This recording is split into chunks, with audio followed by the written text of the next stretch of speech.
ladies and gentlemen, I have the great privilege and honor to bring my brother, Neil Daswani, poet, uh, artist, enthusiast, multimedia producer, video collaborator, just a marvelous multimedia renaissance man, a man both of the world and business and commerce as well as the arts. And you know, our brothers, the ancient Greeks and the ancient Chinese, were all about a balanced life where you combine a life of the world and a life of the spirit. And I think you exemplify that absolutely beautifully. And I have never, poets are people of passion. And I've only heard your passion in service of the highest value. So, sir, you have my absolutely unlimited respect and appreciation. So, my brother, let's ask some questions and learn a little bit about the marvelous poet and human being that is Neil Daswani. So, Thank you, Neil, sir. Yeah. um, did you grow? Where did you grow up? Okay. So my life was a combination of an early childhood spent in upstate New York. I was a campus brat. My parents were pursuing their PhD at Cornell University, then stayed on to Oh, teach for a bit, back and forth. They were both PhDs in um, linguistics. One of them was a sociolinguist, and the other was wow. a psycholinguist, and I was the dunce of the family. So, amongst many other things. So, I also spent a little bit of time in Edinburgh, but that was more my parents than me because that was before we got out to the States. And right until middle school, I was in the American educational system, which sort of explains my confused accent somewhere between, American, arguably Brit, and definitely Indian. So, mystery solved. Well, I am a person that has tremendous respect for people who pursue a life of the mind. And I can only imagine the kind of discussions that were occurring around the family table, both, should we say, the high elevation of academics and academic pursuits, as well as, the multicultural environment that you must have grown up in. What a rich intellectual environment for a young man to grow up in. I absolutely marvel at that. So you've had tastes of all of these wonderful cultures, and it's done marvelous things with your soul, my brother. Just marvelous things. Thank you. Okay, Yeah. next question. What are your earliest memories of the arts, of literature? I'm sure you had access to museums as well as fine literature and books and the fun things that kids do. Tell me a little bit about young Neil Daswani, this campus brat, as you said, a young man rattling around the university system, accessing the highest halls of learning. Well, yes, that was more my parents than me, but yes, obviously I did have access to facilities. Libraries were my favorite haunt. We had books galore. I still, if you look behind me, haven't lost that aspect of the tradition. So maybe elaborating a little bit more on the family background because it did inform some of my many of my choices. So in addition to being PhDs and then professors of linguistics, they were prior to that professors of English literature. Oh, Now, so back to the dinner table, my mother in particular, my dad less so, but he was probably equally proficient, but my mom was probably more vocal. She could recite the tragedies, Shakespearean tragedies. She knew them back to front. So, and she also was keen on theater, and she enrolled me in middle school and beyond, certainly as a senior, in a lot of Shakespearean tragedies. So I have played Macbeth, played Othello for my sins, and the confused personality that he was, grappling with that as a teenager, and um, in general, you know, my mom was very fond of Yeats So one of our colleagues had done his dissertation on, he was an Indian gentleman by the name of Desai. So his dissertation for his PhD was, hold your breath, Rick, Desai on Yeats on Shakespeare. So, well, so that was the kind of conversations around the dinner table. Now, what that resulted in, it's not that I ran million miles away from it, but let's just say I had quite a bit of, yeah, Here. an overdose when I was young. That said, obviously through sheer osmosis, not only did I absorb the Western greats in literature, Chaucer and Shakespeare, and that did get talked around the dinner table a great deal. However, my mom was a theosophist and um, leaning towards Buddhism, but also she speaks fluent Sanskrit. Now, Oh, that is rare. And she used to begin her mornings with reciting the thousand names of the Lord Vishnu. Now, whether one paid attention to it or not, the chant, the rhythm, the words, it stuck. And I consider myself, to your point, very, very fortunate indeed that I grew up in that environment. And if I sort of spread that further afield, um, on my mom's side, siblings, similar disposition, professors of literature, but there was one who was a professor of economics. So I took my leanings there. And then as a result, I think when choices to study were made, higher education, I opted for the hard topics, uh, maths, statistics, and economics. So that was my discipline going into the undergraduate world, and that sort of was the platform that what took an me to. amazing balanced appreciation, sir. You Mhm. know, having spent a little time in academics myself, Yeah, one can't get fed up because there is well, let's just say human nature has its way in no matter what venue. And, we have these expectations and imaginings of what high academics is like. But if you work in that particular mine of endeavor, it has its problems as well, obviously. Wow. How interesting. So, you had all this exposure. One of my normal questions for our writers is, what literary influences, what authors struck you as a young person? It's almost a silly question to ask you because you were exposed to so much high end literature. But what authors did capture your imagination? Can you remember when to your youngest yeah, years? yeah, of course. I'll probably break that up into authors that captured my imagination, whom I read copiously. So I was always interested, preteens and early teens, in fantasy and mythology, and that finds its way into my poetry for sure. And then sort of as I got a little bit older, historical fiction. So Tolkien is almost like enshrined in the family. Gotcha. I had an uncle who'd probably read it 15 times, The Lord of the Rings and The Hobbit, and we all grew up with it. And I remember reading to my younger siblings as they were growing up. So it was a bit of a family tradition. So Tolkien for sure. The Greek myths, Norse mythology. I had a teacher who was from Scandinavia, and believe this or not, she unfortunately had lost one eye and she wore a patch. And me going Odin, into Odin. that had a profound, if somewhat terrifying, impact on me as a young boy. But mythology. Then I started getting into sci-fi and Arthur C. Clarke, Asimov, the entire Foundation series. I just read every single one of them. As I said, historical fiction, Mary Stewart, Mary Renault, Roger Lancelin Green.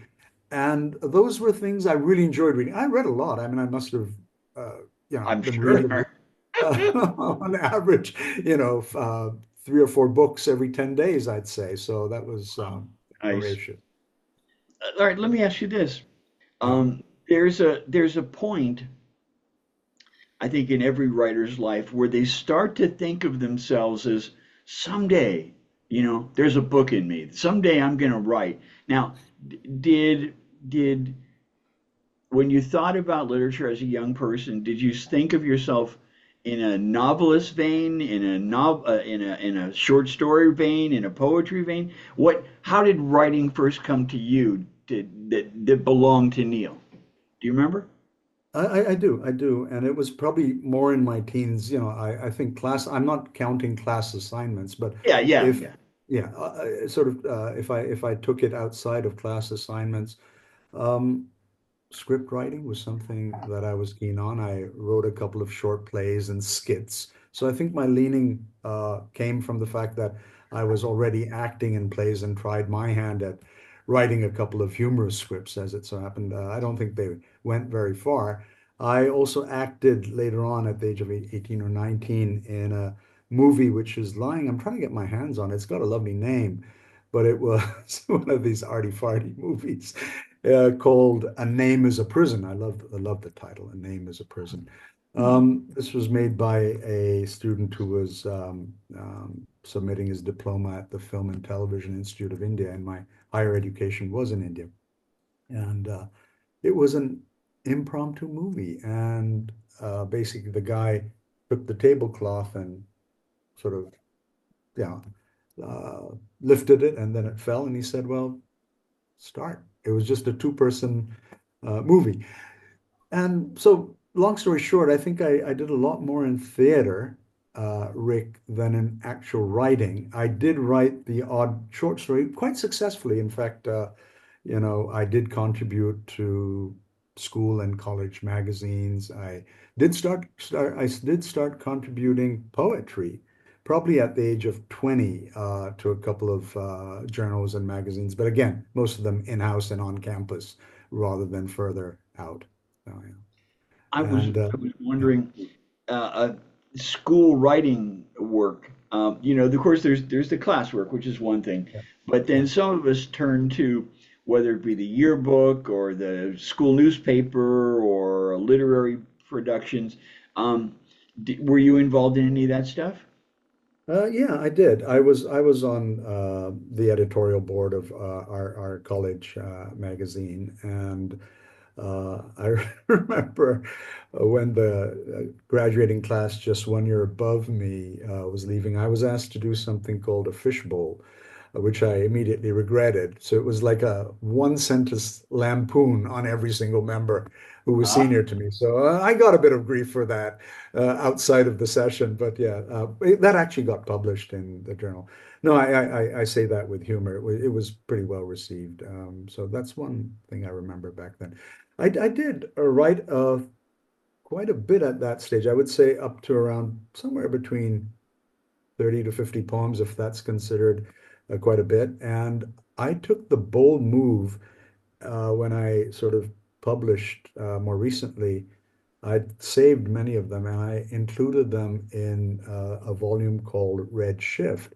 And I was pretty upfront about it. I said, look, you've got the mature 50 plus year old with all the life experience and career and moving across, as you know, Rick, or may know, various regions. I've lived and worked in the Middle East, Hong Kong and the Far East, Singapore, India, obviously the US and UK as well. So I brought all of that in the first half, but the second half of that volume was what the young Neil Daswani cut his teeth on. So it's out there, and it was, I don't know how the reading public would receive it, but apparently it went down okay. So I'll certainly send you a copy of that book, and I can hear your views direct. Yeah. Thank you, thank you. Yeah, I was appointed editor of my junior high school Hmm. newspaper, and when the first issue went out, uh, I had a very indulgent teacher in charge, but the principal called me into his office and said, "Okay, you're not a crusading editor. That's not what you do in eighth grade." Yeah, yeah, yeah. But you can't take the crusading out of this guy. So what are you gonna do? Okay. So obviously you're very involved in the academic world. You're working in economics to get yourself established in a career. Um, Did you always kind of keep that creative writing part of you alive, or did that some of that lapse for a while? It lapsed for around, for all intents and purposes, it probably lapsed for close to 30 years. So as I, got on with, uh, I can't remember which of the characters in The Little Prince says matters of consequence. So that did happen, and yeah, and I can sort of link that into what the turning point was as well, if there was any one turning point. Having said that, Rick, I sort of knew I would come back to it at some point. I just didn't know when, whether that would be when I completely retired or as I approached it. I wasn't certain, but I had enough confidence in whatever I'd done earlier, mainly dramatics, mainly the theater. But I think, confident enough that I could return. And why was I confident enough? Because I would write um, during those 30 years, I wrote more during moments of sadness, obituaries, people passing away. And uh, as I got back into it, I realized that I hadn't quite lost the knack, if I ever had it in the first place. But I imagine. I yeah. was going to say, I imagine that your reports as a financial and economics person, a Yeah. career. Uh, I imagine yours were more readable than the average one. I have my parents to thank for that. Possibly in this instance, more my dad than my mom, who was extremely artistic. I mean, we'll come on to my mom towards the end if we have time on the poetry. Yeah. So, but my dad, he was very succinct. He was very clear. He was a great orator. Both of them were great orators. And I learned how to communicate from both of them. So again, extremely fortunate, lucky, and yes, to your point, I can't deny that that did give me an advantage both at the entry level, and communication is just so important because in any business, I mean, that's of paramount importance. What you do as a manager is um, you think and then you communicate or speak or share. And the third thing you do, I'm just breaking it up into three bits. And this is the rotten bit of it, take space. Mhm. Because if economics is the definition of unlimited needs and scarce resources, you are constantly jostling and wrestling either internally or externally, whether it's for client share of mind or internally for allocation of capital resources or allocation of full-time employees as headcount. There is that. And yeah, uh, one just needs to be aware of it. And the more aware you are, what I mean by that is when it comes to crunch time, do you take decisions with heart? And oftentimes you have to come up with, there are hard moments. And do you do it as a cold fish or do you do it with heart? And at the end of the day, nobody's going to remember in business, not even yourself, what you did in, 10 years ago, but what they will remember is how you treated them. And I'd like to think that my grounding, both in terms of, the theosophy, the philosophy that I was getting by sheer osmosis, I never pursued any of those paths, with any sort of rigorous discipline, but clearly I was influenced by what I was seeing and hearing. So, that did find I, its way into the business world, or at least the way I managed for yeah, 36 years I in the think world of back to finance. the technical work that I did in the computer Yeah, fields, yeah, and I was constantly being told, "You write the most amazing reports." yeah, And having worked in some very unusual niches of technology, I worked for a neurology research company for a while, yeah. Okay. building a brain exerciser for sake of argument. And I worked in traffic control computer systems, and I had to Yeah, write reports for all of that. And working in computer education for a while, I was told again and again, Rick, you're almost telling me too much. I don't even want to know all that. Just yeah, just yeah, give me bullet points. They don't have quite the enthusiasm for literature that some of us Yeah. have. Okay, let Yeah. me ask you this. When you when your creative genius refused to be silent and you started to really blossom again as a writer, how did that happen? There were a few catalysts. One of them, oddly enough, was David White. And how did I come across David White? The bank I worked for was actually quite enlightened in doing many things. We had sessions at either the London Business School or at Oxford, where we would be sent once every couple of years. And I had the good fortune of doing drama. So The Tempest and Henry V. Rick, you would have loved this with Sir Laurence Olivier's son, Richard Olivier, and he ran this company called Cyclodrama. And for 2 days we role played, Oh my and gosh. Oh my so gosh. so the bank did things like that. And I one of the toughest things I'm spending some time on this is just to once again, I'm so fortunate that I had this up. Not every organization does this for its employees and managers. We had to conduct an a cappella choir with 5 minutes of notice. And that is probably the Wow. scariest thing I've ever done, because you suddenly realize two things. One is that as the conductor of the orchestra, you're the only person who's not making a sound. It's the choir, but they're responding to your conducting. And I had 5 minutes of conducting skills, but you have to develop that immediate rapport with them, look them in the eye, understand how they respond. So that was scary.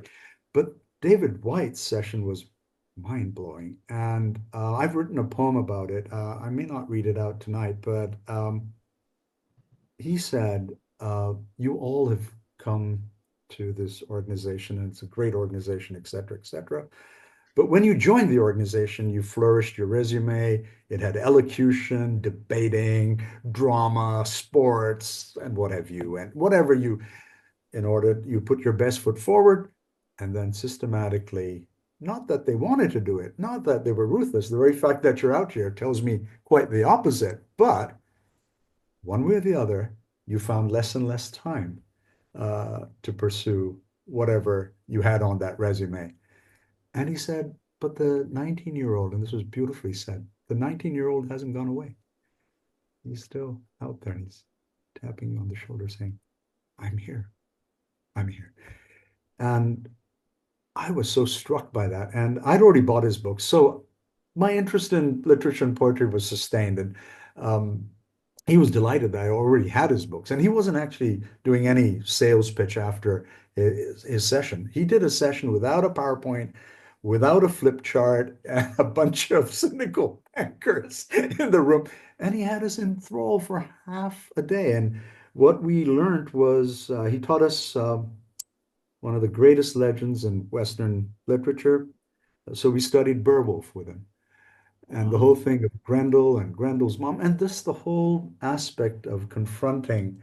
So what do you see? What are the demons you haven't yet figured out how you're going to deal with? And that got me thinking, and I had the courage to actually show him something I'd written good for about 2 years you. ago. Good for I you. yeah, yeah. I don't know how I saw him because, I felt that could be an irritant as well. He probably got it. And Hasn't that to happened a his thousand credit, times, right? Yeah. yeah, yeah, yeah. So, but to his credit, he read it. He didn't just kind of perfunctory flourish of, looking at it just, and he said, look, I, I think you can write.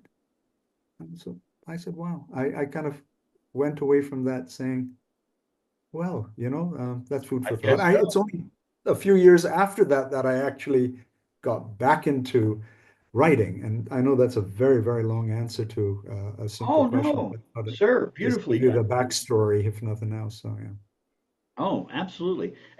You know, the reason I do these is yeah, because as wonderful and as beautiful and as amazing our little Zoom things are, yeah, I yeah, always feel that like, well, I'm only seeing the tip of the tip of the tip of the iceberg. I want to know more about the iceberg. I want to know what has brought this person to these incredible insights, this warmth, this love, this sincerity, this honor.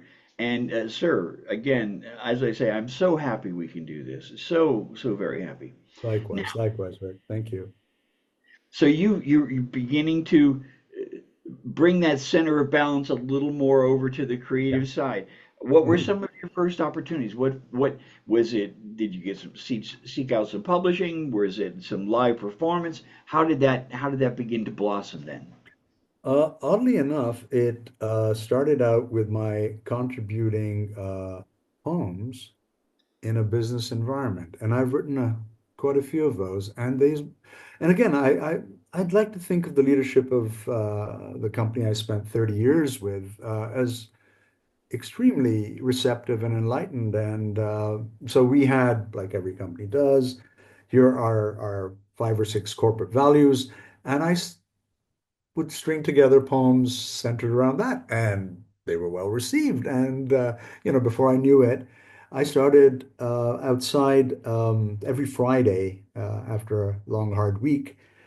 Folks would gather Friday evenings in a place in Singapore called the Boulevard, and I actually started reading out loud whatever I may have written the week before to my colleagues. And what was delightful for me personally was to see them embracing poetry, something they, like me, had not done for a long time.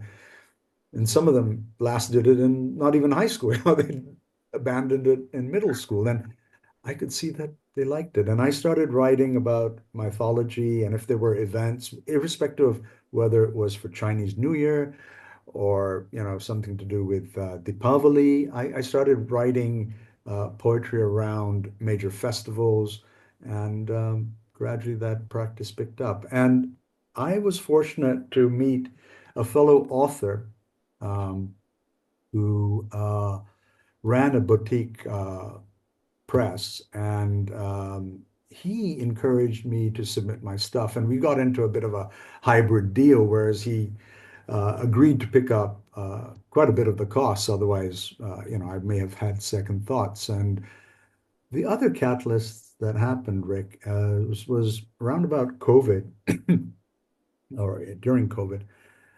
I lost 2 of my very dear friends to COVID, classmates and high school classmates, and um, called it intimations of mortality. My dad had the first of what is now 4 strokes. And at the time, my brother was very unwell, extremely unwell, in fact. And I just felt that if I was going to write, I'd like to share it with them to begin with, then with dear friends. And so it was kind of like, that the concentric circles of compassion. I just sort of started with compassion for myself that I was rebalancing, as you put it, and I was benefiting. I don't like using the term work-life balance because I love my work, and I didn't quite go so far as to say, I'm building a cathedral, nothing so grand, but I did think I was contributing to the development, as you said, whether you're programming or you're you know running a team of programmers or developing software. It's the same sort of thing, depending on which field of banking you're in. And I found that I was contributing. So I don't like work life. If you're saying work, home, and other pursuits, yes, I can understand that spectrum because work was an integral part of my life. So it wasn't that. But I was rebalancing. And this feller, who actually was also a producer of theater and movies. We'll come to that later because he enrolled me. Well, we can cover off very quickly. I may have mentioned it on some chat or the other, but after several years of not having been in theater, Rick, I acted as the deputy commissioner of the Indian consulate in Singapore. That was my role. It was an art movie. And so this fella got me into acting again. And then he encouraged me to publish my books and back to uh, there was a need for speed. And some of my fellow authors in Singapore, as I got to know them, said, "Oh my God, I mean, what are you doing? You're acting as though it's all about quantity and it's like a factory rollout. We've never seen. But my motivation, Rick, was that I wanted to share it with my parents and my brother. I didn't want to lose that opportunity. And having lost two dear friends, I just kept going. And COVID was a blessing in disguise. There were the Zoom calls for sure. That was when I first met you virtually, Kemlin, pretty much everyone I know, Lantern, Clive Osmond, you name them, Richard Harris. I've got to know everyone off Zoom. So for me, it wasn't just about meeting poets in Singapore. And as I listened, and I think I listened quite intently, I learned.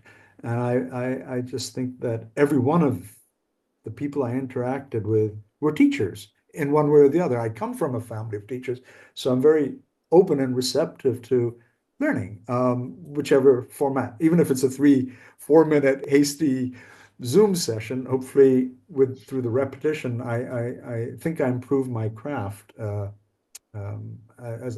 I went along, and so that's the sort of story of how I got in. And six back-to-back books is probably unheard of. And that too, after a lunga pausa of not having written for 30 years. I don't know how I did it, but I did. And I still write, but I haven't published since then, Rick, for a variety of reasons. Some of them being Singapore's got a small population to begin with. The population that read English literature is smaller still, and even smaller is which is true everywhere. Yeah. It's poets reading, other poets' stuff by and large, and not that that was a commercial constraint, but I just felt that in my next foray, I probably wanted to be more environmentally conscious, maybe just do an ebook as and when I sort of gather quality stuff. And I realized that maybe if I had that time all over again, I might not have proceeded with such haste. I had my reasons, but Sure. Sure. maybe I could have done it differently. I'm open to admitting that maybe I went too far and too fast, and maybe I could have done it I differently. will never be one to say to you, Neil, don't write. Neil, publish, Yeah. publish, publish, brother. Your work is so keenly inspired and humane. I'm going to say that. Uh, Thank you. I, I as a part-time producer person, I want to say also do more drama because Yes. you have Yes. the spirit of it so beautifully, sir. I I I well, enjoyed that. we'll I go into that enjoyed the in a Julius minute. Caesar, so thank you for giving me that opportunity as well. And with Macbeth coming, why not? Yeah, More to be done. absolutely. Now, let me ask you this, since we touched on the Zoom poetry Yeah, milieu. yeah. Despite the fact that you're an international person, both in the arts, the academic world, and business, was there anything that you learned especially from the Zoom poetry experience? Anything that surprised you? Um, it didn't surprise me. I had to reconnect with aspects of my experience with North America, which I'd seen through the eyes of a preteen person. So it wasn't entirely alien. And in fact, perhaps there'd been development around each of those aspects. So I had to reacquaint myself with some of the dynamics of American society, what were some of the challenges, and a good example being our discussion the other day on gun control with a smaller audience. I deliberately did not contribute because I didn't feel it was appropriate on that occasion. I just was there to listen and learn. But stuff like that. I mean, in safe old Singapore, you can't own a gun. So How it's wise the is polar that? opposite. It's the polar opposite. So, but yeah, so it's a different environment. And I'd also say that, and long may it last, um, the candor. the frankness, just the ability to speak your own mind. And I do hope that doesn't go away or be constrained in any manner. I was very much taken by that. Uh, sort of getting into Zooms with Finn and, Clive occasionally, more Finn than Clive. Yes, my parents both were very pro British, pro Anglophiles, and that was their initial discipline upbringing. And I worked for a British bank all my life, so I thought that affinity and affiliation just came naturally. So yes, you're right. I was fond of saying in my company, you can pretty much parachute me anywhere, whether it's from Taiwan, from Taipei to, Lagos, and I'll probably survive. I'll probably make friends, and I'll probably, you know, hit the ground running. So that was in a business context, but within the creative aspect, I find it there's no division for me. I think what you learn in one area, hopefully you're able to port with modifications into another area. And I found every one of those interactions, whether it was with Zomkonto or Marianne or whoever, it just was so educational. And I was drinking from a fire hydrant, you know, Rick, it was just like amazing. The first couple of years has just been phenomenal post-COVID for me. Thank you. Next question. This is one Sure. of my poetry mechanics questions. Okay. Um, there's a variety of, or should we say, a range of opinion when it comes to writing. There are those who say, "Oh, hold it special, hold it apart. Only write when you're driven by inspiration Yeah. to capture that stuff." Yeah. The other school of thought is write every day. You got to write every day. Polish your craft. Don't worry about inspiration. Write Yeah. throwaway stuff if you have to, but just Yeah. write, write, write, write, write. So on that spectrum, from write only with inspiration to write every day, where do you fall? Where does Neil fall? Um, okay. Um, I actively practice writing every day for, I'd like to say, a year and a half. So I'm talking about the space when I got back into it. So the last 4 years or so. For a year and a half of those 4 years, I wrote every day. Now, bit of a cheat there. I wrote haiku every day. Okay, so every day I'd write a haiku and publish it. So that was an easy one. But I would also write quite regularly because I was a part of many open mics. So I would, in response to prompts, I would also write to my own prompts. My mom told me, and I was just looking over my shoulder to see if I could grab the book. It must be around somewhere. If I'll you want get to it in a take a moment. minute, if Yeah, you want to okay. take Let me do that. Let me do that. Mom would- Sorry. So when I got back back. into writing seriously and post-COVID, especially the last 4 years or so, my mom gave me one of her favorite books, and it's called, you can see it's all crushed and crumpled as it should be, and it's called Poet's Choice. And when she gave me this book, she wrote something in there for me. Uh, She said, "Here is hoping you will work on the craft. Here is hoping you will work on the craft and feel the history along your blood. There is no other way but to work on your gift." Bravo, Yeah. bravo. So I took that to heart, and so I write quite a lot. Maybe not every day, but a lot. And as for inspiration, um, it comes quite it comes quite often to visit me.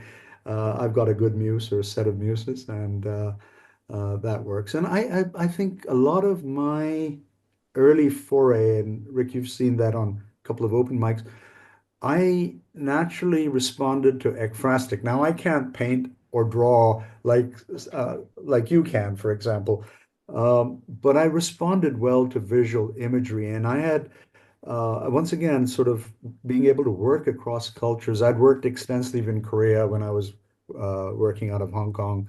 I knew the culture well, and when I came across five contemporary Korean artists and we put this collaboration together.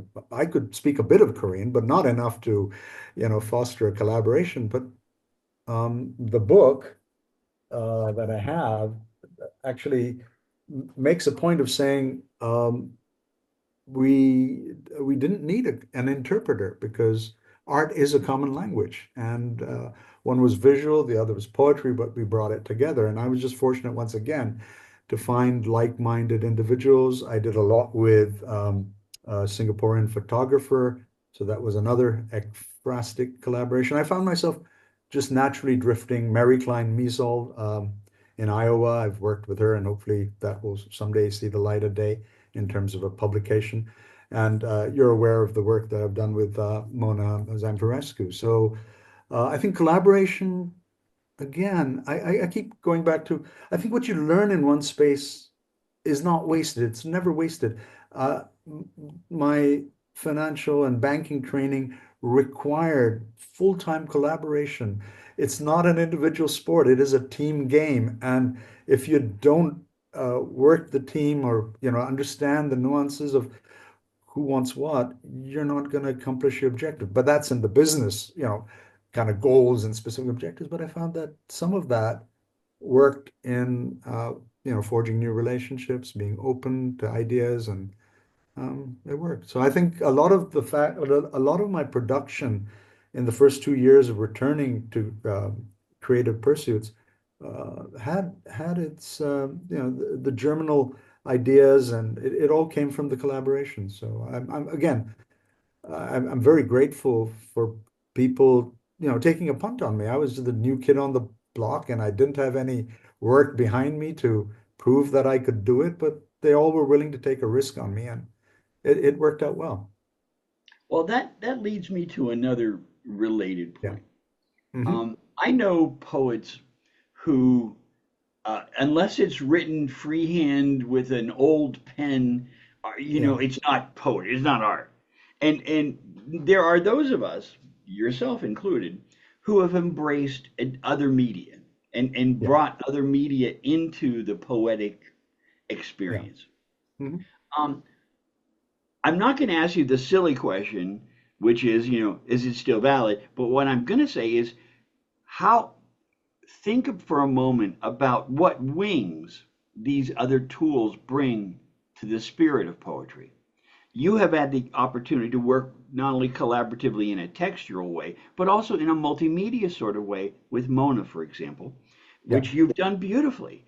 Talk a minute about how multimedia, what that brings to the poetic experience. Yeah. I folks like Kemlin and a couple of others have made the comment that a lot of my initial output was very lyrical. And I was often asked the question, was I hearing music in the background? No, I can't.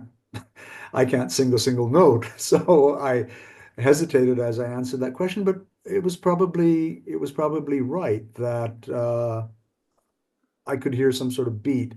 And I am, as we speak, Rick, one of the new experiments I'm working with is there's a youth orchestra in Singapore, and especially the cello players.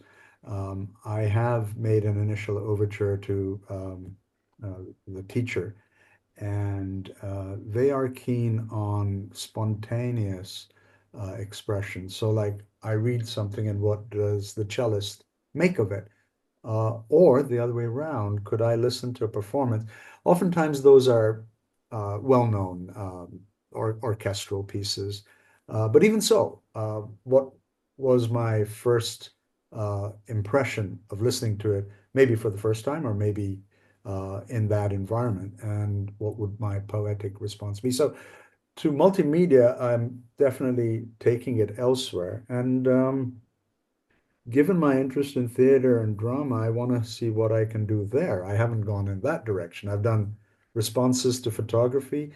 I've done, I hate to use the word because I don't have any other but term, reverse ekphrasis. It sounds clunky, but all it was a fellow banker who read my poetry, and she had more courage than I did. She gave up banking midstream and went to Chicago to pursue a master's in fine arts. And she was an artist to begin with. And she would uh, paint in response to the poetry, which is the other way around, which I found absolutely fascinating that that could happen as well. So I think there's a really rich vein of work available to those who would explore it. Is my contention there, and I don't think there are any limitations other than the ones we seem to impose on ourselves.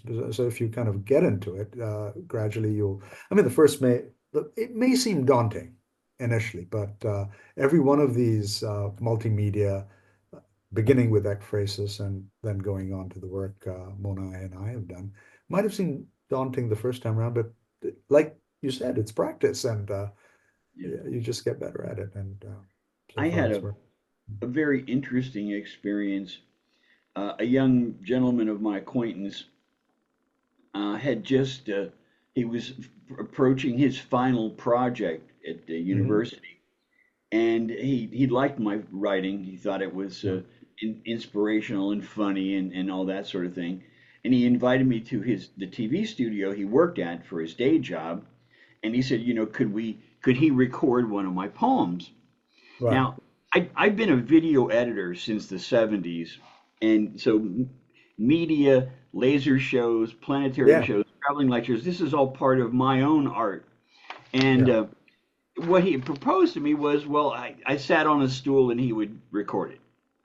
Yeah. And I said, that's that's okay. And I'll be glad to do that. But I said, let's really use the tool. Let's just grab video Yeah. as an artistic medium and let's play with it. And he said, well, like what?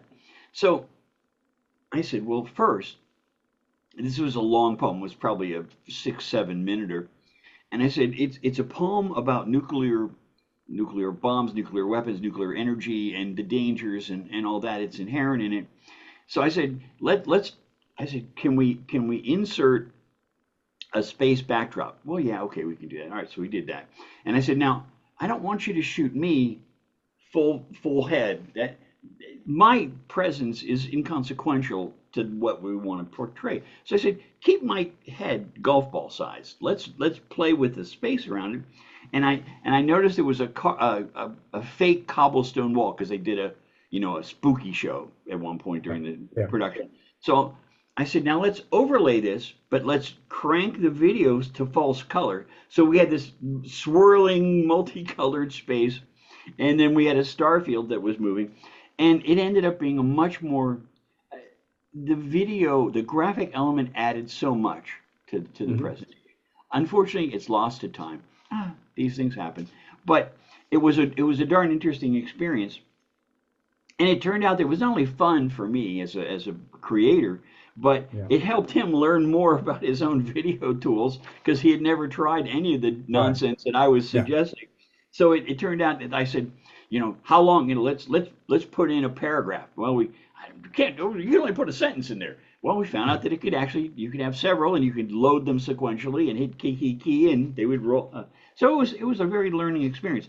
But I really like enriching poetry. Poetry is wonderful and as it is, but there's nothing wrong with making it more engaging by adding sound or video. And I think it's marvelous, and I salute the work that you guys have done on that.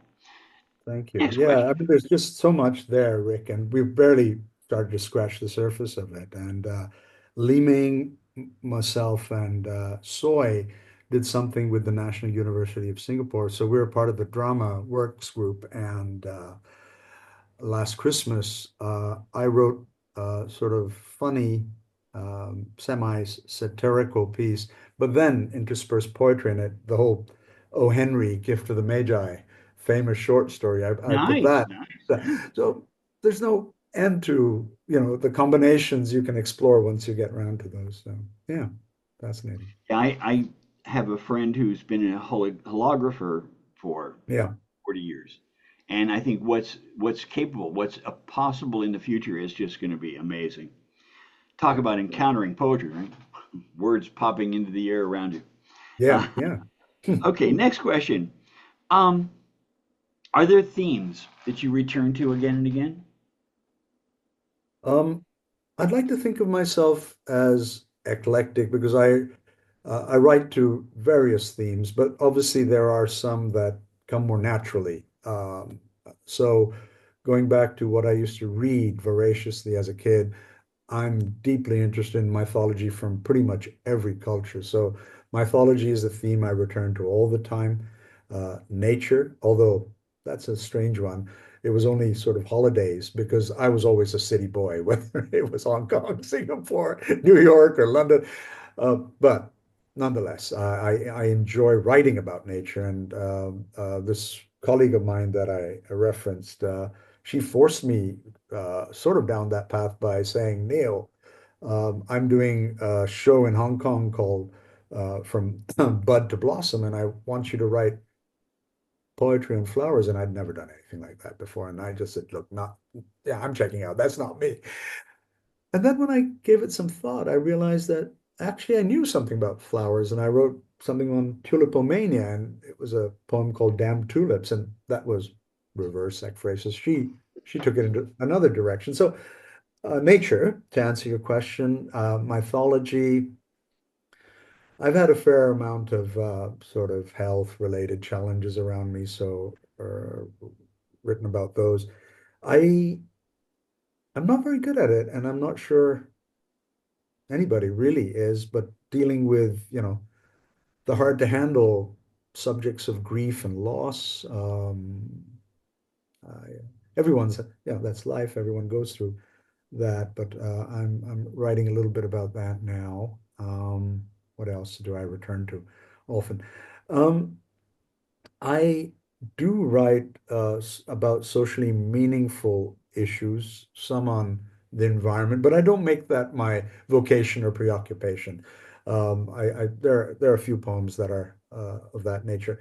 I've tried my hand at humor, Rick, but uh, I think that's a work in progress. I think by nature, if you're a serious person, that you have to work extra hard at that one. At least I've tried, but yeah, I'd love independently to get feedback from yourself and others who to whom Sure. it comes more naturally. I just love that. Yeah, they say that humor is the weapon of the powerless. So Yeah. we flail at the empire as we will. Let me ask you a related question. Uh, do you feel that poets have a responsibility to treat on social issues? Yeah, I mean that's a really great question. I mean, it kind of goes back to Plato and his view on, poets meddling in affairs that just didn't concern Sure, themselves all the sure. way back there in the Republic. Here, I got Plato. this cup of Yeah, hemlock for you. yeah, here you are. Go for it.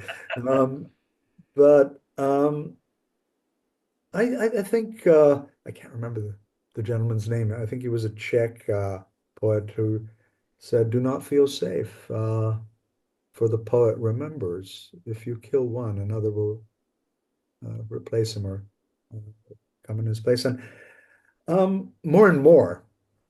I think you know there is no room for the muzzle or silencer. So the question is, are you going to write about that to your earlier question on craft? Do you wake up every morning and write a piece? Well, if the environment around you requires it, you step up to the plate. But on the other hand, not it doesn't come to everybody, and I don't think it's something that you can force out of every poet. But I think in every writer, certainly poets, if they have a conscience, they will either approach it obliquely. I think, to my mind, you've got to take the moral high ground, although that will take more time to accomplish whatever purpose you have.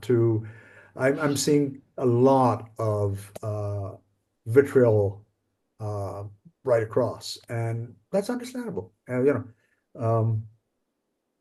I was given an executive coach at one point, and this is fairly uh, deep into my career. So my ego said, "What? Me a coach? Well, yeah, everybody needs a coach from time to time. Everybody can learn. And I remember this coach saying something to me which has stuck. And he said something very meaningful. He said, if you're angry, if you're angry, you're wrong. It took me a long time to absorb that. I nodded. I said, yeah, I get where you're coming from. But sometimes it's, righteous indignation at, what's happened. And Blake so, feels very strongly about righteous indignation. Yeah. especially in, what's happened. So, yeah, it's an interesting space. I occasionally have written, poems about social, political issues. Do I do a lot of it? Again, it's a question of where's my natural aptitude, and it's probably elsewhere. I don't. That doesn't mean I feel any less strongly about something happening around me. I may not have written. That could change. So maybe it could change in another space. I mean, maybe it's a script rather than a poem that I work on. And I do want to write to a range of, whether it's a script. I took a script writing course where we spent 2 days analyzing every line of Casablanca. So, and so on. But, Could be the beginning of a beautiful friendship. oh, wonderful. I can see you know it. Yeah. Yeah, Yeah. I've often heard the criticism of should we say socially aware poetry saying, well, it's all well and good, but it has a short shelf life. No one's going to care about politician X in Yeah. 50 years. Well, as true as that is, don't we at the same time take a look at the politics of Shakespeare and say, okay, who is he really criticizing? What was the catalyst for that particular Yeah. metaphor or storyline? And you know it also goes in my mind with the idea that the particular is also the universal. So Yeah. even though we're talking about tyrant X today, tomorrow it'll be tyrant Y, but a tyrant is a tyrant is a tyrant. Yeah. Let me ask you another mechanical question, if you will, or thematic Mhm. anyway, about poetry. Is narrative important? Not in every poem. Some poems don't need it. I do both is the answer. And I find myself doing a bit of narrative when I'm writing poetry on legends and myths. Especially you asked me what were some of my experiences in the Zoom verse. Um, I always wondered how much of narrative do I need to put in to the poem to sort of provide the backstory or context, the character, how the character evolved, was there a plot, was there a subplot, and somehow put it into the poem. And maybe I was squeezing too much into it. But where it's required, I've done the narrative approach, but it's not something I would necessarily do in every poem. If there's a poem about nature, for example, maybe it's not required. There's I have to say in myself, I have a bit of a Calvinist streak that I want Uh-huh. to make sure that I'm telling you something, that I'm, Hmm. I'm conveying some message. Yeah. Although I know friends, and I'm sure you know some of the same people who write beautiful, what I call chime poetry. Yeah. Metaphor, metaphor, metaphor, metaphor. Draw a line between it if you want, but it's not necessary. So, and that can be as effective as anything else. But Yeah. I know for me, typically, narrative is an important part of my work. Mm. I've always kind of got my critic voice in the corner of my head saying, is this one of those airy fairy, blah blah blah poetry that doesn't mean anything at the long and in the short of it? So I do, for me anyway, tend to put narrative in it. Yeah, Um, I think Rick, it's also a function of I mean, I hesitate to say, but poems that are very egocentric probably fall in the category that you just mentioned. A lot of abstract references, and um, personally speaking, I might they lose my attention after a while. Versus if you are writing about um, someone or something, or yeah, it's got to be purpose and it's got to matter. And if that's the case, then narrative counts. Okay. Next question. Yeah, Uh, sure. if a young person came to you and said, Neil, I've kind of got this itch to write poetry, but I wonder, is it really worthwhile? Should I really waste my time? Nobody reads it. Poetry is worth nothing. Why even bother? What do you say to them? Um, Fascinating, because I've actually personally come across something like that. So very early into my getting into the creative world, I was asked to give a lecture uh, on Zoom because it was COVID to, I think it was grade 8 of the UWC, United World College here in Singapore. And um, the teacher there, a guy called Ian Timms, an Australian, he wanted them to meet a poet who actually had a full-time day job. And and he also wanted me to do a session which didn't happen with the parents because he was trying to not only encourage the kids in his class, but also to be able to share with the parents that here's an example of somebody who can straddle both worlds. And I recited a number of poems about the business world to that class, and it worked, it landed. But to answer your direct question, um, what sort of advice would you give to a skeptical or cynical, beginner? And I must say, I'd have to try and understand what was causing that cynicism in one so young. That's the first thing. How come, at that age you're kind of a little bit more open, but sometimes you've got other distractions. And I'd probably try and read once I'd gained the confidence and made the connection. I wouldn't just try and impose at the get-go, but try and share with them what it meant to me. And for instance, why did I re-enter the creative world? And whether it was David Whyte or Billy Collins or Margaret Atwood, which are some of my favorite contemporary poets.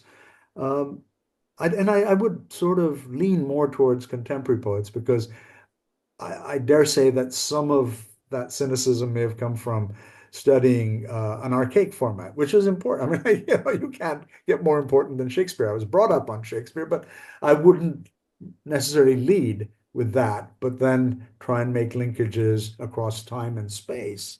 Uh, and I'd also try and maybe do a workshop with them. And once you've actually tried your hand at it, I think that would work for me, and it might work for some of them. But also probably share. I have a poem about the whole aspect of a poem nagging away at you, sort of like a pebble in your shoe. And I would use that metaphor to say, well, okay. And I actually did that. I'm sure all of us have, at Walden, picked up a stone and put it on the pile, and you're sort of contributing to a great tradition, and that sort of makes you find your place and what is really something quite meaningful. So I don't know if One of that the things makes, that I typically have said is yeah, number one, if yeah, poetry wasn't important, why do yeah, you know songs? Why can you still recite commercial jingles yeah, 20 years after the product didn't exist anymore? And also, the oldest stories that humans tell each other are the ancient poems, absolutely. Yeah. whether it's the Gilgamesh. Ramayana or pick one. And Yeah, it yeah, has a vitality. And also, would they use chanting at sports rallies? Would the soldiers go into battle with chants? yeah, This is the power of poetry to unify, to charge up, to yeah, inspire, and it has absolutely. it has an eternal power to it, if you ask me Yeah, no, personally. that's a good one. Yeah. Sports chants. Yeah. Next, and we're Yeah, coming certainly. down the home stretch. No What worries. reading is on your desk right now? Oh, I read a lot of nonfiction. So, as you might imagine, Hariri's Nexus, I'm working my way through that very thick book. Then there's a book called Behave, which is on behavioral sciences. Susan Cain, I'm a big fan of hers. Quiet, and then Bittersweet, which I've referenced in a couple of my poems before. So that's the nonfiction.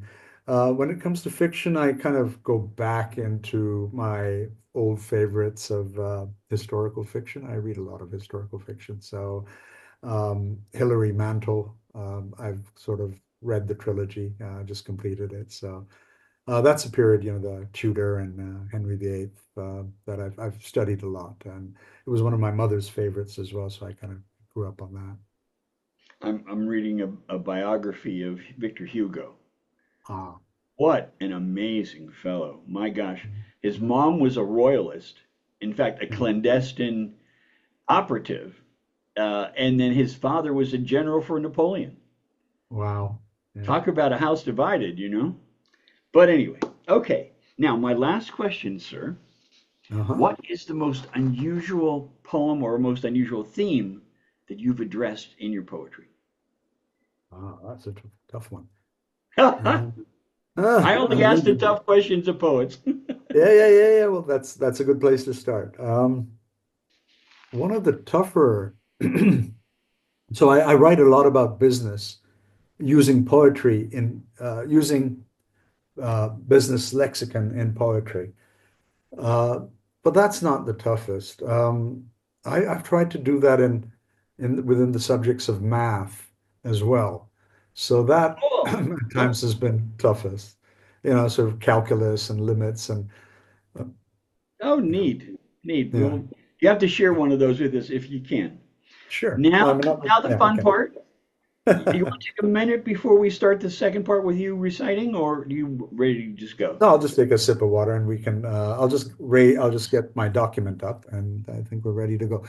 Wonderful. Yeah, I think what we'll do is we'll start with let me get my specs and we'll start with an ekphrastic. So I might want to share screen Okay, let me just set to up begin share with. screen with you. Mhm. So this is a fantastic um, painting by an artist, a Korean artist called Lim Seung-hyun. And it's semi-autobiographical, Rick. It's called Vivaldi at Work. So you've got the image, gray man, gray suit. He's thrust aside significantly his briefcase and he's picked up a fiddle. So Vivaldi at work. Gray men in gray suits until the end of their days will keep pushing pointless papers into empty trays, tightly knotted neckties that strangle their dreams. The hum of white noise drowns out their screams. Marching to the beat of the corporate band, things unravel and then spin out of hand. The company anthem, sung in a monotone, words do not matter, just stick to the drone. But the fiddler bows only to the god of tune. From all that is hollow, he draws out a croon, releasing the tension within his soul of strings. He'll play you in autumn, bring in the spring. Beautiful. Absolutely beautiful. Beautiful. So Artist Lim, as he addresses himself, Artist Lim runs a TV program once a month in Seoul, and it's kind of like the equivalent of Chicken Soup for the Soul, but it's all about trying to bring painting to the broader populations. It's very encouraging to work with him. Let's move Wonderful. on to some other stuff, which I will get into. And the first of those is a poem called Sunrise. Shed your somnolent ways, stretch into the sunrise. Witness this earthly goddess casting aside her cloak and bonnet, discarding her dark and vestigial veil, and pirouetting back to her orange tiger lover who crouches at the azimuth, determined to spring on her, demanding immediate answers that she explains her nightly absence. She looks up shyly, lifting the horizon of her face, heliotropic to his gaze, as he rains kisses on her, all bronze and fire, yet marigold and honey all at once. So a lot of my poems are quite short. At one time, I used to refer to them as terse verse. Here's an example of using business lexicon, Rick, within the poetic context. So this was written during COVID, and businesses, people, employees, owners, directors, they all of us kind of went through this. So it's called fiscal. Go pluck. Go pluck from behind the accountant's ear his mighty sword, the one that spews out ink in red, and draw a crimson line beneath this awful year. Sign the ledger of your loss wherever you have bled. How many years will it take us to amortize this cost? Can we truly mark to market the value of all we've lost? Final entries still dangle, our frozen lives suspended, our closing stock of sadness too many times amended. Book closures for the year is what we term a fiscal end. Alas, the journal of this journey is most likely to extend. But have we truly learnt our lessons? Are we ready to accrue? Perhaps in all these trials, we'll find the balance to renew. Thank you. Thank you, Rick. Beautiful, Um, beautiful. thank you, sir. It was, yeah, just sort of as I said, bringing my two worlds together, if ever they were apart. Hikikimori, which is a Japanese term, I'll explain it at the end. Um, staring staring vacantly at the ceiling or at the closed door, watching the four walls close in.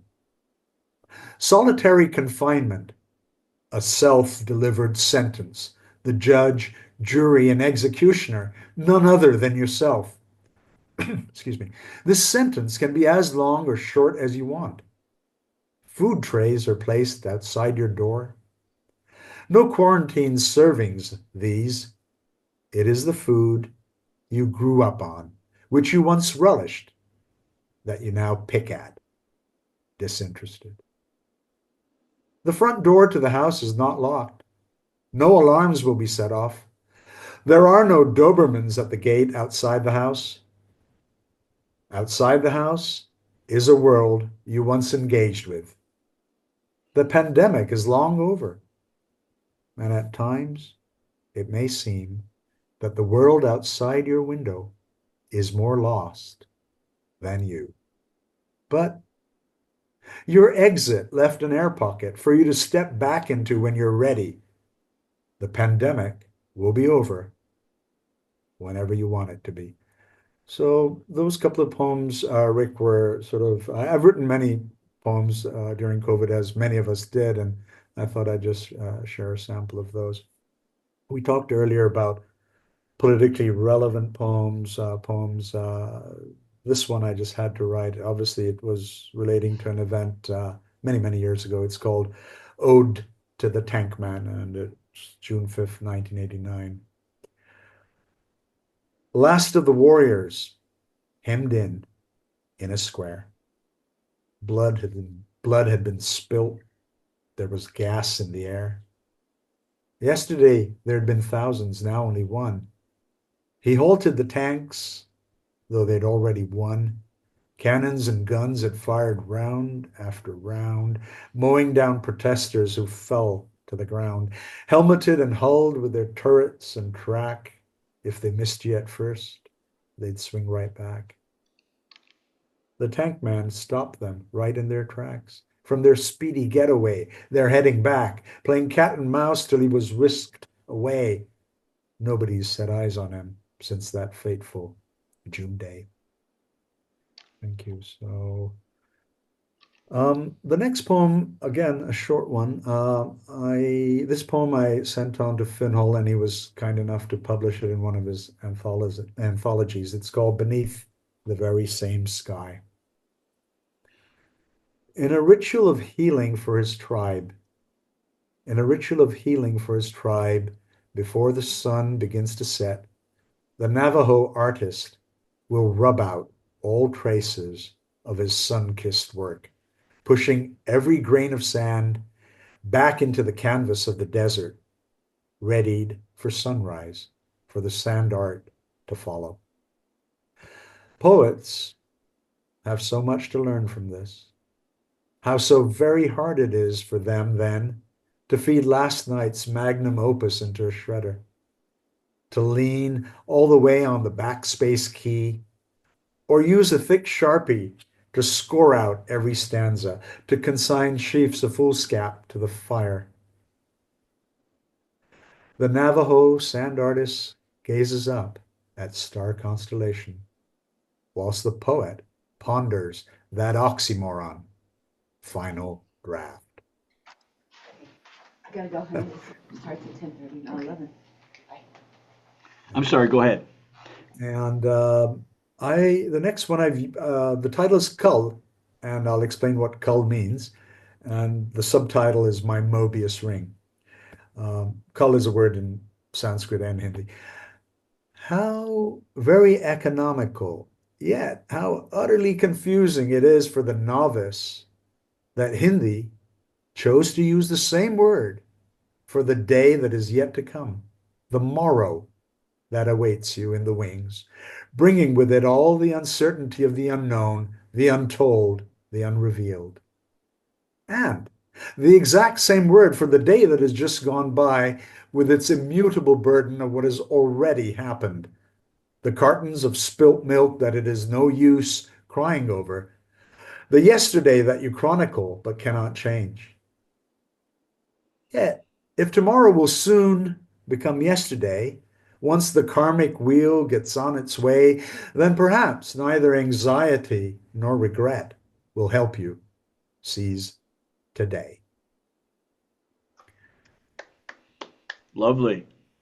Thank you, Rick. Thank you. Another one which is sort of enshrined in Hindu and well, Sanskrit spirituality. And the title is The Kumbhar, which is Sanskrit for a potter, a master potter, actually. The Kumbhar and the clay of earth. Said the earth to the Kumbhar, know this, O shape shifter. First, you must learn the history of your craft. Be aware of how in each karmic turn of your potter's wheel, time gets coiled and uncoiled. Time is not linear and never was. Past, present, and future meet upon your wheel. Thus spake the clay to the potter. Clinging to the clay is all of Mother Earth's primordial past. Its primal thought transforms clay to pot. As earth meets air and water, then fire to fill space. Time too fills space. Plenum and vacuum. Know the abundance and learn within it the void. The pot you fashion, O Kumbhar, has the capacity to be empty, yet also full. One day it will be broken, as indeed one day so will you. So fear not the starting phallic lump that sits upon your potter's wheel. This is but a beginning. Clay and earth are sacred when purified by fire. You, O craftsman, were granted close to mystic powers to time your touch, your delicate and deft dab, discarding deftly, almost imperceptibly, the debris of the past as the present begins to take shape. Under your hands and palms, your fingers and thumbs rediscover familiar yet different forms from the past, expelling momentarily all uncertainty of the future. Circular and spiral, time and space twine, loop and curve, twine and intertwine. O alchemist, O maker of pots, be humble, be not too proud. Yes, yes, you are a priest of procreation for today, but learn this well. In time and in the end, your mortal remains will be put to fire. These ashes your sons will immerse and offer to the Ganges will return unto me. And then it will be I, Mother Earth, who shall begin to mold you. Very nice. Very Thank nice. you. Thank you. The next is the title poem to one of my books. It's called All the Shades of Truth, and it goes like this. You, you who have seen the light of day, clear white light of the morning ray, and looked upon it as some single truth. You were younger then, and in your youth. So much older now. No fear of dark. Most nights pass by without remark. You no longer view the black with dread. Just another truth where lies were spread. To pursue what's true, search in between, somewhere in the gray where the truth was last seen, within the half-truths and the compromise, hidden in the gap where the truth tells lies. Bravo. Bravo.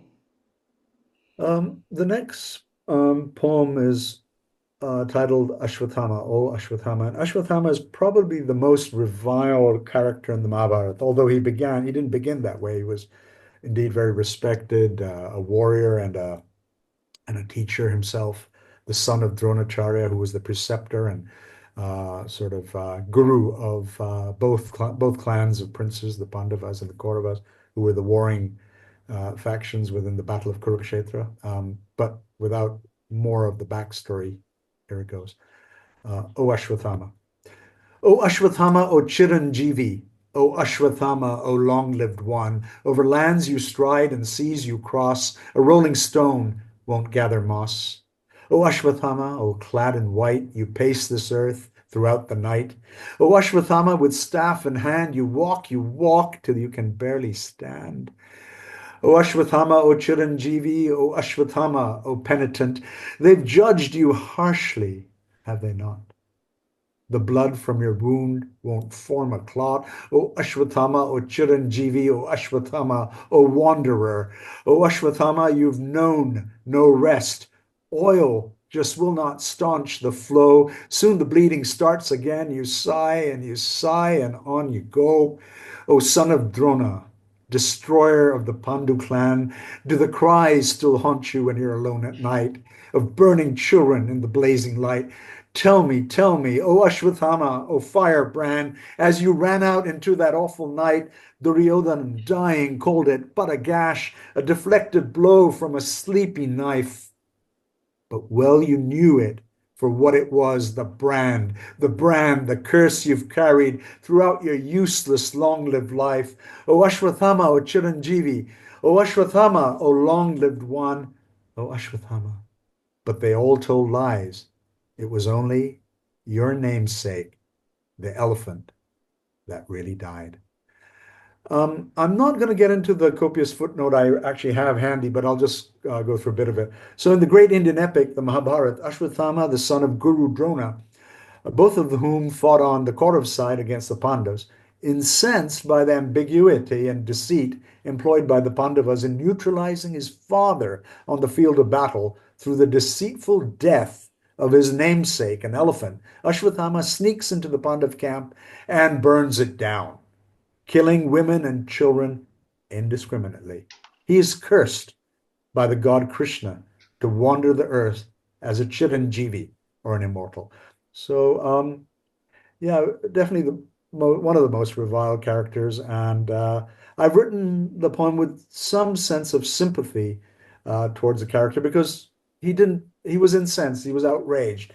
And if you're angry, you're wrong. And his anger takes him into a place that it shouldn't have, given his background. But that's the myth and legend.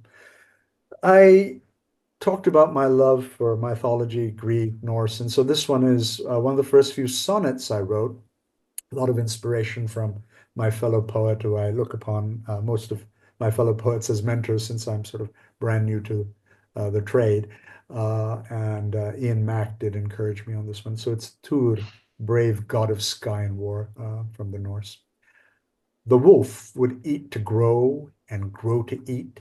The fear of Fenrir grew, as did his size. To reach a power they could not defeat, a restraint was sought to immobilize.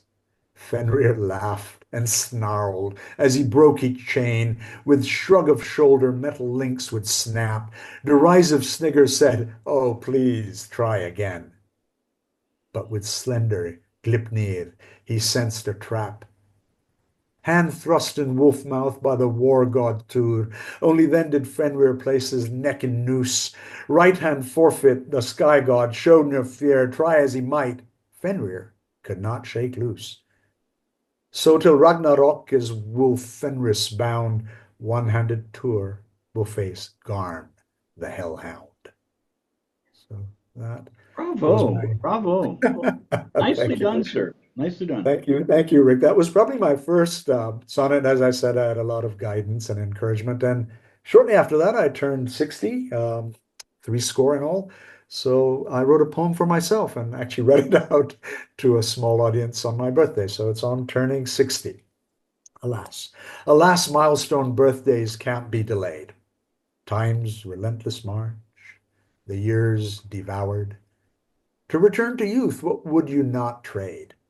To become the seed that has not flowered. Reclaim the vigor and strength you once had, a spring to your step with your every stride. When it took so little to make you glad, you rushed on in where angels stepped aside. Three score behind you with runway ahead. You wish you'd known then what you do know now. The future seems bright. You learn where to tread. You see the what, the when, the why, and how. Before things go wrong, you will make the right move. It is what it is. There's nothing to prove. So that was me. Bravo, bravo. My birthday poem to myself. This is a more recent one. It's the first sign of civilization. The first sign of civilization. Neither fish hooks, nor a clay pot, nor records of who owned what. Not a sharp weapon, nor a grinding stone. But yes, that's right, a broken femur bone. A broken femur bone that had healed, as the forensics revealed. 15,000 years ago, one human had cared enough to carry another to safety. Left on the side, abandoned, he would not have survived. Whether driven by filial love or comradeship, we will never know. This, the forensics do not show. The real heavy lifting would only come later. Femoral fractures to the longest bone take time to heal. 6 weeks of binding the wound, clumsy bone setting, no fentanyl. Foraging for food and fetching water, 6 weeks, hearing the screams of pain, no fentanyl. From ancient Egypt, a human act, maybe not the first, and certainly not the last. For me, this altruism appealed, for it does illumine what it means to be human. Broken femur healed. That's a powerful story. I know I have a great love of anthropology, and I'm familiar with that particular analytic piece. Let me offer you one. I always feel bad when I ask my poet friends to read and I Yeah. don't share something back. Please, that'd be great. Yeah, let me read one piece that is my one foray into what I would call corporate poetry. Oh, Uh, wow. the thought struck me one day. Uh, I was spending a sentence in marketing land, which is a real two-edged sword, as you Hmm. and I was responsible for handling all the advertisements on this web portal. A portal, there's a website, but a portal is a collection of different, typically commercial Yeah. sites. So I was the head of marketing for a portal, and I was invited to a meeting with an insurance executive. We were going to start handling insurance advertising on our web portal. So this is a blow by blow of this insurance meeting. So the poem's called Insurance Meeting. Wow.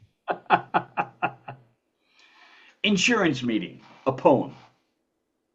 I was attending a meeting on insurance, which required no small amount of endurance. The conversation threw me when the insurance dude who knew me tossed me a salad of words that made me doubt what I had just heard.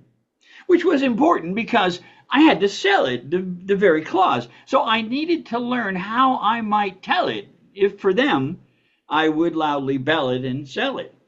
I was the marketing guy at the table, and at wordsmithery I am usually more than able to sell what the suits in their confusion force, whatever on the public that seems it could be seen to amuse. If I understood that I might make good and make it easier to sell whatever strawberry flavor of hell they thought was good, which I usually get, though I wish I could forget, which explains after I grind it with my brain and spell it plain that I sell it and sell it and tell it and bell it.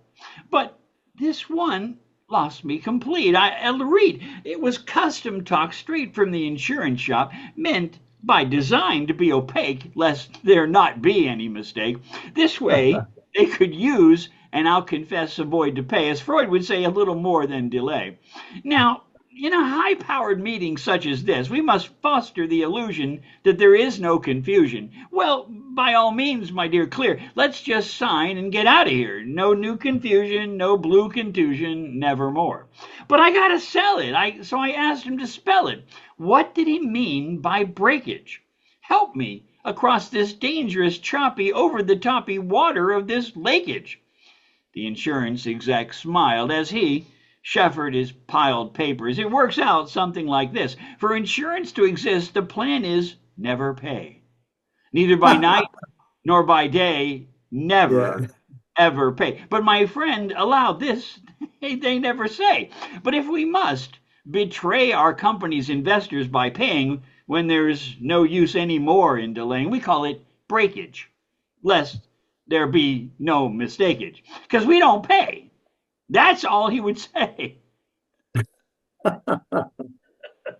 I can relate to that. I know all about breakage. I do. You know, Well done. Yeah. I'm a naive fellow. When they start talking about breakage, I'm thinking, okay, you can break it in vase, you can break a glass, you can break a table. What the hell are they talking about breakage? I was a naive young fellow, and it was funny. Everybody around the table knew what they were talking about except me.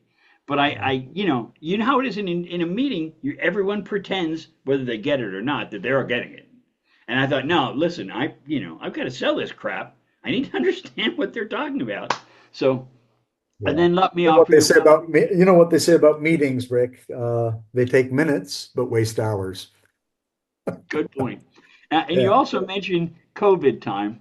So I wanted to share one of my COVID poems. I Sure. think Please, may find please. this amusing.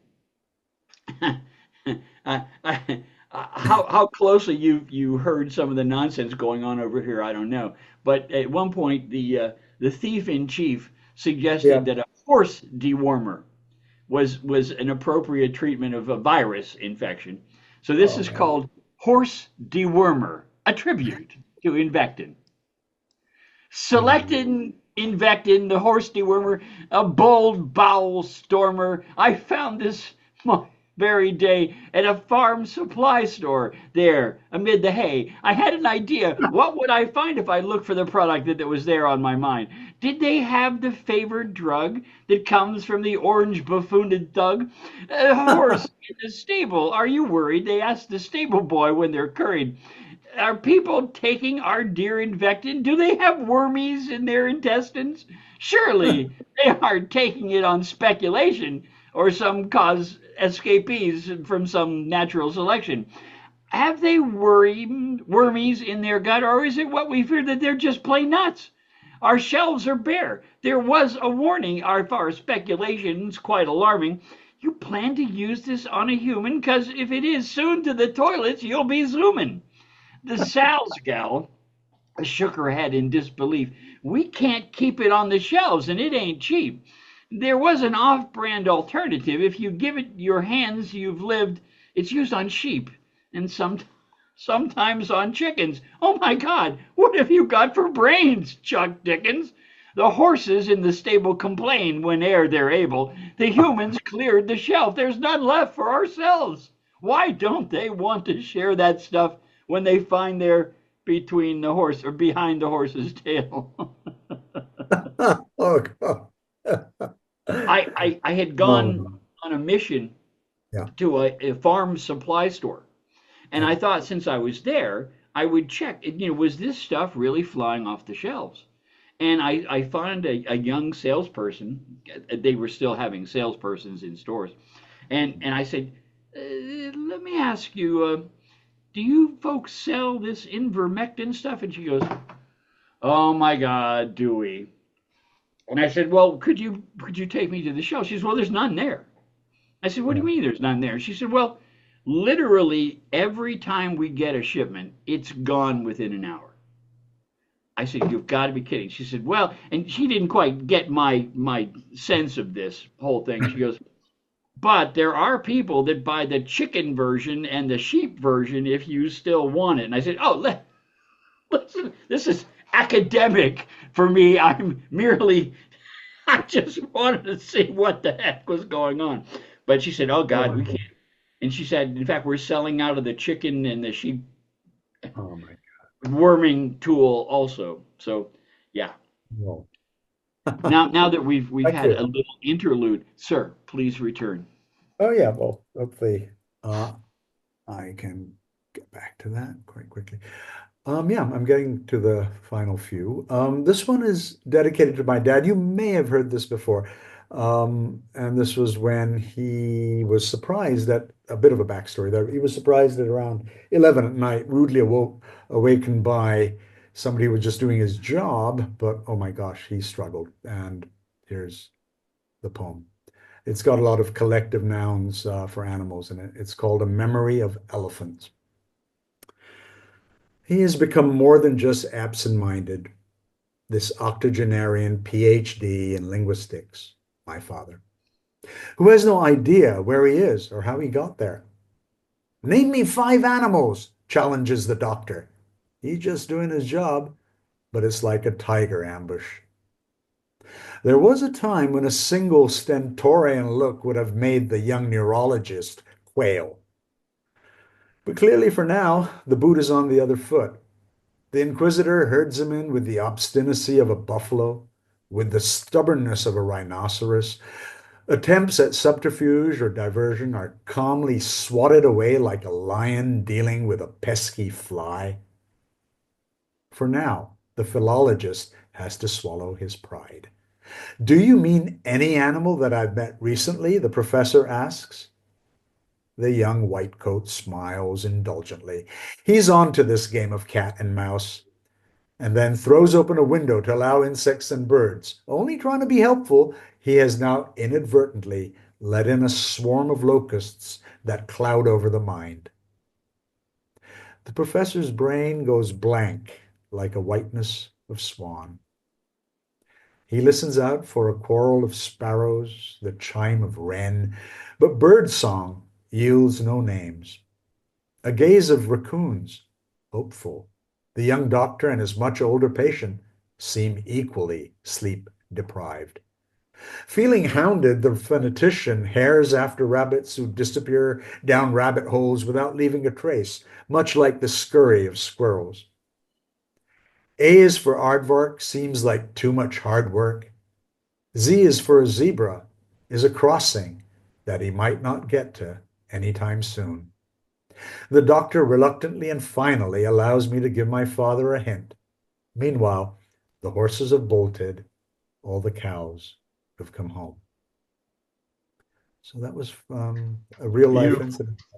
Kind of went into a poem, and well, there are several references to my dad's profession, and how things had obviously kind of changed for him. And now, if I may once again share screen, Rick, Please, hopefully you please. can make it work.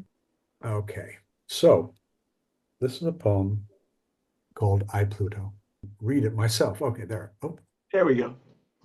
I, Pluto, sit at the table, staring at the golden bread. A thin slice scrapes at the eyes. The crumbs are sharp, kill my appetite. The rubies on the plate, good workmanship, glow with meaning and memory.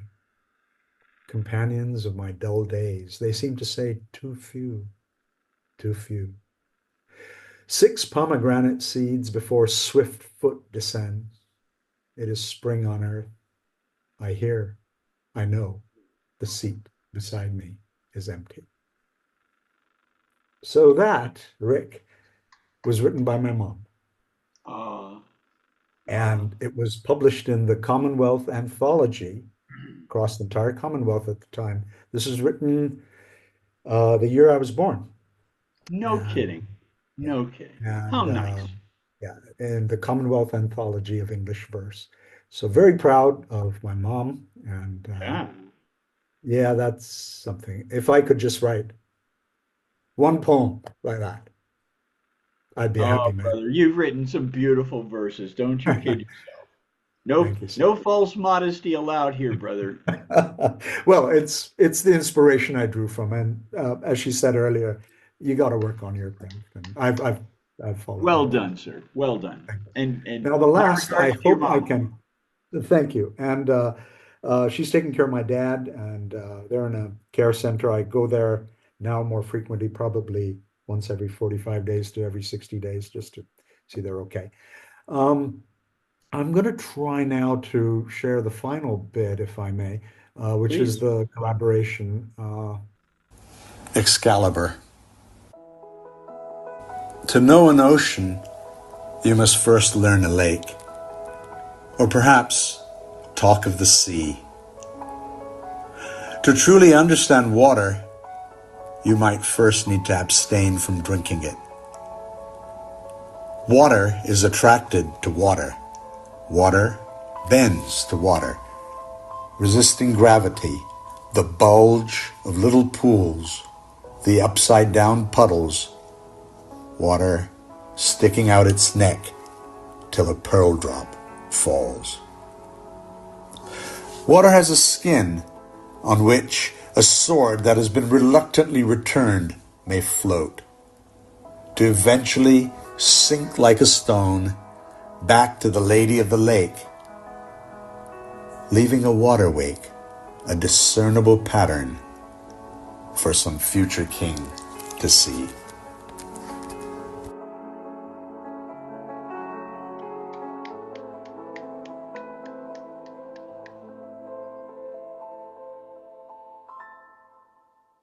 Beautiful. Thank Absolutely you, Rick. beautiful. Thank you, Rick. And it's been such a pleasure collaborating with Mona. We've done, I think, 6 or 7. That was one of the first, and I just kind of looked at timing and so on, and yeah, that's okay. You've seen a few, and I'm sure we'll have opportunity. Some future time otherwise. All right. Well, thank you so very much, sir. It's been an honor and a pleasure. So Likewise. wonderful to get to know you a little bit more. Brother, you have so many wonderful talents, and your humane insights are marvelous. Thank you for spending some time with us. Thank you, Rick. It was just awesome. So thank you. Have a wonderful day and a wonderful evening, and may your dreams enrich your life. Thank you, brother. Thank you, Rick. Take care. Okay, All the bye best. bye. Bye-bye.